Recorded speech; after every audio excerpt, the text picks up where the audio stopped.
자주 받는 질문인데 저는 원래 처음부터 캐스터를 하겠다는 생각은 없었고요. 처음에 약간 그 PD 쪽, 연출 쪽 생각을 하고 있다가 거기서 좀 경험한 여러 일 중에서 가장 저하고 맞는다고 생각을 해서 이쪽 방향으로 좀 틀게 된 거죠. 근데 그 한 번 틀고 계속 이렇게 할지 몰랐는데 어느새 17년 차가 돼버렸네요. 예. 그러니까 여러 경험을 할 수 있을 만한 기회가 생겼잖아요. 근데 그 중에서 이 중개업, 방송 진행하는 이 중개에 관련된 부분이 저한테 가장 잘 맞는다고 생각이 들어서 시작하겠는데 사실 가장 재밌었어요. 그래서 한 거지 뭐 되게 큰 막 사명감 이런 건 아니었고 정말 가장 재밌어서 하게 된 게 이거죠. 네. 이게 사실 국어 공부하다가 수학 생각나고 이러지 않잖아요. 똑같아요. 네, 그런 거예요. 그렇잖아요. 뭐 수학 하다가 갑자기 영어 떠오르지 않고 좀 나눠져 있어요. 나눠져 있고 이제 저라는 바탕에서 이제 이것저것 이제 데이터를 바탕으로 중계를 하게 되는데 큰 틀이라는 건 있거든요. 저희 캐스터가. 근데 거기서 이제 특정 종목에 특화된 그 정보들을 잘 취합하면서 방송을 하는 게 저희 업이니까 헷갈리고 뭐 그런 건 별로 없던 것 같아요. 저 항상 머릿속에 생각하는 게 저는 지금 계속 하고 있지만 지금 영상을 튼 사람은 갑자기 튼 걸 수도 있잖아요. 그 사람이 갑자기 틀어놓는데 내가 막 쳐져 있어. 이러면은 그건 좀 아닌 것 같아서 제 후배들한테도 그런 얘기를 계속 하거든요. 그러니까 처음에 우리가 가장 다른 게 일단 우리가 돈 받고 이거 일을 하는 거잖아요. 그러면 우리가 프로니까 그럼 갑자기 튼 시청자들도 만족시킬 수 있을 만한 뭔가를 제공해야 되는 게 저희 업무라고 생각을 하거든요. 이제 그런 생각을 했었을 때는 쭉 그걸 의식하면서 해야 된다는 생각을 많이 해요. 그래서 아마 말씀하신 그 텐션을 유지하려고 노력하는 것 같아요. 가장 기뻤던 순간? 네. 기뻤던 순간은 게임 중계할 때 있었는데 어떤 진짜 완전 다른 게임의 무슨 행사 같은 거였어요. 근데 그 친구가 와가지고 형 때문에 이 게임 시작하게 됐다고 그 얘기 들었을 때가 진짜 기분이 너무 좋았고요. 가장 감정적으로 뭔가 좀 복잡했던 때가 정찬성 선수가 처음에 UFC 타이틀전 경기를 펼친 적이 있었는데 결국 그 전에 이제 졌어요. 결과적으로 졌었는데 중간중간에 될 듯 말 듯 하면서 경기가 안 풀리는 과정들이 있었는데 그때가 이제 가장 감정적으로 좀 복잡했다라는 생각이 좀 들어요. UFC 중계하실 때 가장 감정적으로 복잡하셨나요? 네, 그때 특히 정찬성 선수 경기할 때. 장점은 제가 좋아하는 거 하면서 돈 버는 거? 이게 가장 큰 장점이죠. 단점은 그러다 보니까 제가 좋아하는 걸 대강하기가 좀 그렇잖아요. 제가 좋아하는 걸 하는데 대강하는 게 좀 말이 안 되잖아요. 그래서 좀 이게 그 에너지 소모가 좀 많아요. 네, 이게 1시간 중계를 위해서 준비하는 것도 좀 많고 그걸 위해서 좀 전 개인적인 삶의 비중도 굉장히 중요하게 생각을 하는데 가끔 그걸 놓칠 수밖에 없는 경우도 있거든요. 그러니까 어떻게 보면 그게 약간 단점이라고 할 수 있는 거. 근데 대부분 뭐 장점이죠. 제가 좋아하는 거니까. 그러면은 천직이라고 생각하시는 게 맞겠네요. 네. 알겠습니다. 지금도 계속 제의를 받는 몇 개의 종목이 있어요. 근데 그걸 지금 하는 게 맞나라는 고민에 아직도 빠져 있거든요. 그러니까 지금 제가 우스갯소리로 제가 게임하고 UFC하고 모터스포츠를 크게 중계를 해요. 그래서 앞자를 따서 껌이라는 별칭으로 막 유튜브를 만드네 마네 막 주변에서 이런 얘기를 하고 있거든요. 근데 플러스 알파로 뭔가를 또 그 요청하는 분들이 있는데 그건 기존에 잘하신 분도 많이 계시는데 이게 들어가는 게 맞나 그런 생각 들고 막 여러 생각이 드는 종목들이라서 아직은 고민 중. 아직은 계속 고민 중입니다. 네, 아니 사실 이게 말이 뭐 게임이고 말이 모터스포츠고 이렇게 되는 거지 그게 안에 세부 종목들이 많잖아요. 그래서 준비하는 데 있어서 생각보다 좀 시간이 많이 걸리거든요. 근데 다른 새로운 걸 도전한다라는 명목하에 그걸 좀 허술하게 할까 봐 그 부분 때문에 좀 고민이 많죠. 아직. 제 거 보지 마요. 제 거 보면 망해요. 그러니까 이게 가끔 제 거를 쫓아하는 사람도 있는데 그거는 망합니다. 네. 뭔 이야기냐면 저희 쪽에 약간 개성이 다 세요. 근데 그 개성을 카피하는 건 의미가 없어요. 그러니까 자신이 가지고 있는 장점이 뭔지 단점이 뭔지를 정면으로 보는 게 더 필요하지 어떤 특정 자기가 좋아하는 사람이라고 해서 그 사람의 거를 보고 나서 자꾸 배우려고 하면 자기 거를 도리어 보여주는데 시간이 더 걸리게 되더라고요. 그래서 저는 후배들한테 얘기할 때도 처음에야 뭐 그러면 좀 더 빨리 시작할 수 있으니까 좀 더 빨리 능숙한 것처럼 보일 수 있으니까 좀 카피하는 건 어느 정도 이해가 되는데 최대한 덜 보라고 얘기를 해요. 차라리 다른 종목 보라고. 저도 처음에 막 바둑 중계보고 이랬거든요. 골프 중계보고 막 해외 포커 중계보고 이랬거든요.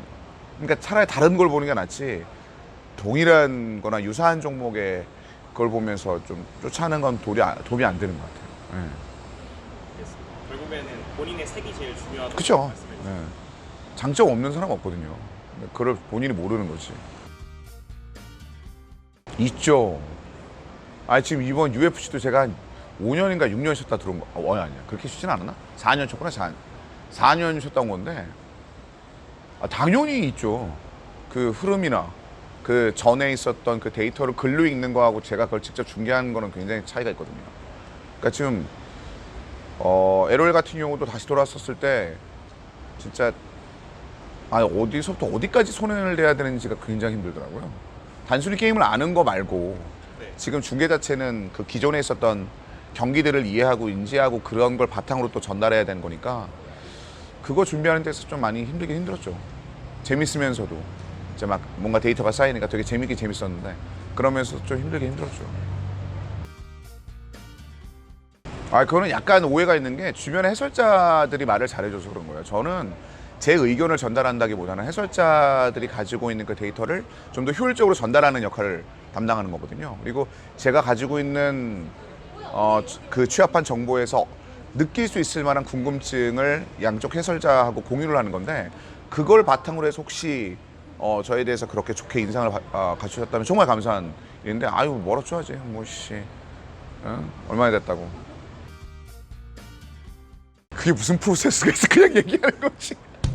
이게 처음에는 진짜 준비 많이 했어요. 처음에는 진짜 애들이 또 다 적어오고 막 스타로 시작했으니까 중계할 때 그때는 막 진짜 막 앞에 들어온 때부터 드립을 준비하고 앞에 이게 어떤 내용이 나오고 여기서 배럭 다음에 어떻게 가고 뭐 막혔을 때의 1, 2, 3, 4 그리고 뭐 그때 당시에 뭐 최근에 뉴스나 연예 소식 이런 걸 바탕으로 해서 잔뜩 적어왔거든요. 하등 쓸모가 없어요. 중계할 때 할 수가 없어. 한두 번 썼나? 거의 안 되다가 요즘에는 사실 그런 식으로 준비를 안 해요. 그럼 인위적이에요. 그렇게 갖고 오면은. 그리고 뻥 나는 걸 어떻게 알고 해.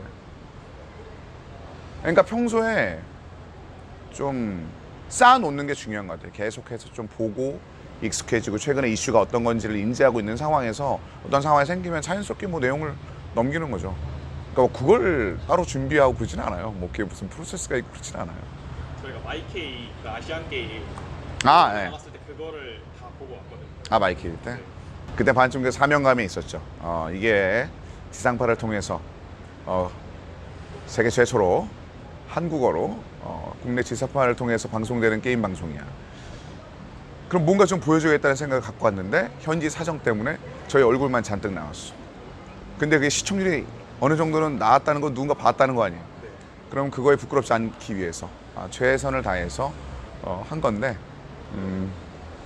웃으면서도 막 여러 가지 생각이 들었죠. 이거 어떡하냐 이런 생각이 들었었고.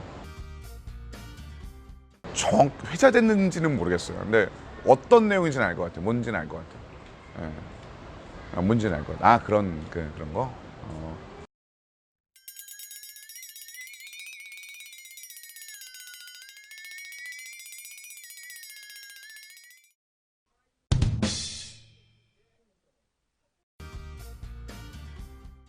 타고났다? 저희 집에서 말씀을 잘 하시는 분은 그렇게 많이 없거든요. 사실 아버지는 충청도 분인데, 우리 그 본가가 충북 옥천군 동이면 적할이에요. 굉장히 말씀이 없는 동네죠, 우리가. 그리고 어머니가 이제 경상도 출신인데 밝으신데 이렇게 말씀을 많이 하는 스타일도 아니시고. 그러니까 타고났다고 하면 좀 애매하고, 그러니까 체화된 거? 주변의 상황에서 좀 체화된 것, 같이 주변의 그 분위기에 같이 좀 도움을 많이 받고 밝은 친구들이 많다 보니까 그런 거라고 할 수 있을 것 같은데 타고났다고 보기엔 좀 애매하고 아니 천성도 좀 있겠죠. 제가 가지고 있는 천성. 그거랑 좀 더해진 게 아닌가라는 생각이 드는데요. 말을 잘하기 위한 팁? 위축되면 안 돼요. 하나는 걸려요. 하나는 걸린다. 하나는 걸려요. 그러니까 일도 그렇잖아요. 이렇게 하면 너무 생각 많이 해서 하나 하려고 막 중심 계속 잡고 내가 완성된 마스터피스를 뭔가 보여줘야겠다는 생각으로 하나 하면 그거 끝나면 뭐 이거 데미지만 더 쌓이지. 일단 어느 정도는 해야 돼요. 하다 보면은 제가 생각했던 퀄리티보다 더 나오는 작품이 나올 수도 있거든요. 그러니까 저희 일도 마찬가지고 멘트도 마찬가지고 애들도 마찬가지고. 그래서 그런 거 계속 시도하는 거. 그러다 보면 말도 늘어요. 뭐든 다 늘어요. 중계도 마찬가지고. 위축되면 안 되는 거. 쫄지 말자 뭐 이런 거. 쫄면 안 된다. 그렇죠. 위축되면 안 되고 자연스러운 것처럼 마치 준비된 것처럼 몰랐어요? 뭐 이런 거 놀라게 하려고 그러는 거예요. 그래서 전원을 끈 겁니다. 뭐 이런 거 있잖아요. 꿈이요? 네. 너무 무겁지 않은 거? 그래도 그 캐스터님이 생각하시는 꿈에 대해서 그게 그 대답이에요. 너무 무겁게 생각 안 했으면 좋겠어요. 너무 무겁고 꿈이란 거. 막 꿈이란 게 반드시 이루어야 되고 그걸 위해서 내 모든 걸 막 쏟아야 되고 그렇게 하는 순간 꿈이 너무 무거워지잖아요. 꿈이라는 단어 자체가 원래 되게 가벼운 거 아니에요? 나의 미래를 위해서 내가 뭐 생각했던 것들을 위해서 막 이런 것들을 종합한 되게 즐겁고 가벼운 상상 같은 건데 그거를 무겁게 만드는 건 우리인 것 같아요. 그래서 그걸 가볍게 만들게 하려면 그만큼 그 꿈에 대해서 즐길 줄도 알아야 되고 그걸 즐기기 위해서 준비도 해야 되고 그 과정을 다 재밌게 느껴야 되는데 우리가 너무 꿈을 막 이루게 하려고 너무 심각하게 가고 너무 진지하게 가고 그게 우리를 힘들게 만들 수도 있는 것 같다는 생각이 들어요. 그래서 그냥 그걸 가볍게 만드는 거 그게 꿈을 위한 길이 아닌가 그런 생각. 좀 약간 길면 다이빙가요. 스쿠버 다이빙가요. 다이빙 저는 약간 길이가 있으면 그러고 약간 짧으면 무조건 여행 가요. 바로 비행기 표금 가야죠. 바로 비행 빼고 바로 가야죠. 바로 출발하죠. 전 그런 거 없어요. 어차피 저희 스케줄이 갑자기 뜨는 경우가 있어서 그러면 가요. 그럼 바로 가요 저는. 그래서 가서 생각해요. 가서 조사하고 가서 데이터 정리하고 뭐 이런 식이죠. 행사 사회는 많이 보죠. 지금도 뭐 기자간담회 같은 경우는 꾸준히 이제 많이 보고 있고 행사도 이제 뭐 많은 분들이 아시는 이제 던패 부터 시작해서 나의 영혼을 갈아 넣은 우리 던패를부터 시작해서 다양한 행사를 진행 중이에요. 아마 깜짝깜짝 놀랄만한 장소에서 마주칠 수 있는데 저하고 아무 상관없는 행사는 좀 조심하긴 해요. 무조건 하진 않고 저 약간 합당한 제가 해도 말이 되는 그런 행사 위주로 진행을 하죠. 아니요, 왜 그랬대? 왜 그러세요? 왜 그런 잘못된 길을 걷고 있어? 널 좋아해서 뭐? 여성 팬 비율이 높다는 소문이 있어요. 그건 말도 안 되는 얘기고. 진짜. 아니 그러면 내 SNS 비중이 그렇게 되나? 광고 빼고 다 남자인데 이씨. 지금 무슨 말이야?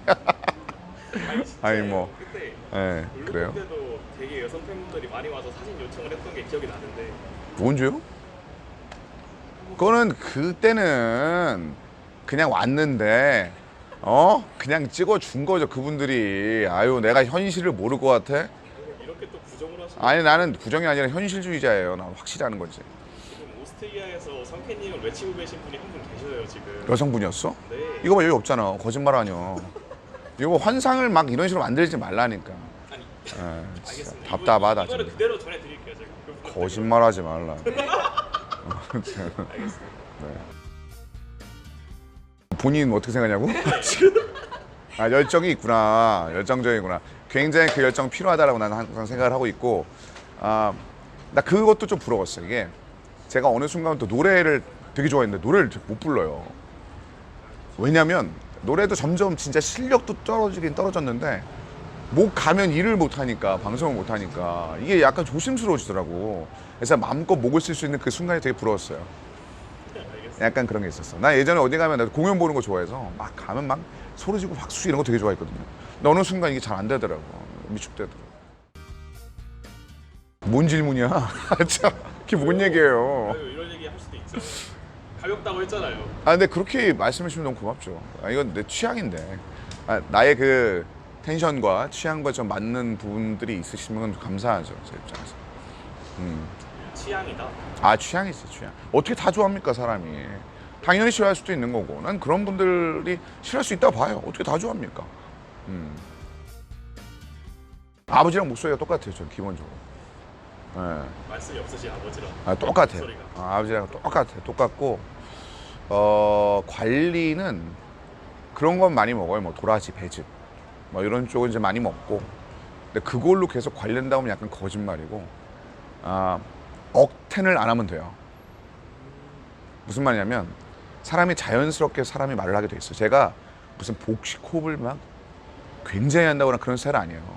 근데 대신 흐름에 맞게 목소리를 내면 그렇게 부담이 안 가요. 근데 가끔 막 상황상 막 해야 되는 순간이 있으면 가죠. 갈 수밖에 없죠. 뭐 그런 거 즐거운 거 하면 뭐 웬만하면 뭐 문제 없는 거. 네. 아, 너무 어렵다 이게. 팬분들한테 그럼 먼저 하고 네, 가상의 그분들에게. 가상의 그분들이 아니라 지금 실존한다니까요. 근데 이거 학교 수업 아니야? 근데 맞는데 상관없어요. 아, 그래? 지켜보시는 분들 중에서 물론 저를 모르시는 분들이 계실 것 같은데 그분들은 아직 다행히 이 길에 안 오신 거고 이 길에 오셔가지고 저를 아시는 분들에게 다시 한번 감사의 말씀 전해드리고요. 여러분들에게 사랑과 애정이 헛되지 않다는 걸 느낄 수 있도록 끝까지 최선을 다하도록 하겠습니다. 고맙습니다. 감사합니다.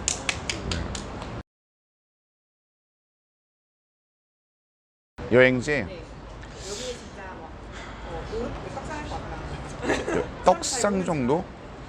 일단은 제가 가는 다이빙 지역 자체가 그렇게 막 엄청 유명한 지역들은 아니에요. 그러니까 왜냐면 다이빙 외에는 아무것도 없거든요. 그래서 그렇긴 한데 진짜 좋은 지역은 가까이 갈 수, 대학생들이 금방 같이 갈 수 있는 지역 중에서 이제 큐슈 지역 중에서 사가 쪽에 좀 괜찮은 지역이 있고, 내가 얼마 전에 갔다 온 데도 좀 추천해주고 싶은 게 야쿠시마라는 지역이 있어요. 가고시마의 남쪽에 이제 섬인데 여기가 이제 그 원룡공주라고 알아요 혹시? 미야자키 하야오 감독의 그 지역에 그 영감을 줬던 지역이에요. 그걸 찍은 영감을 줬던 지역인데 사슴이 막 운전하고 지나가면 튀어나오고 원숭이가 이 잡고 있고 막 이런 데거든요. 근데 거기가 되게 매력적인 지역이었어요. 거기도 좋고 그 다음에 다른 지역에는 캄보디아. 엄청 좋았어요. 캄보디아도 진짜 갑자기 간 거거든요. 필을 받아가지고 별거 준비 없이. 근데 거기 너무 좋아서 거기 아주 그냥 전 너무 추천하고 싶고, 약간 멀리 가능하다. 유럽 쪽 가고 싶다 그러면 유럽 쪽에 막 수도 이런 거 말고 좋은 데 많아요. 이렇게 섬 쪽 가면 좋은 데가 참 많아요. 그런 데로 뭐 한산한 지역들 많으니까 그런 쪽으로 한번 가보시는 게 어떨까. 찍어드려봤습니다. 끝. 감사합니다. 시간 내주셔서 정말 감사드립니다. 별 말씀요. 아니 뭐 대전에서 와가지고 미안하네 괜히. 정말 감사드립니다. 오샵 완전 막 후작업 해가지고 막 백옥처럼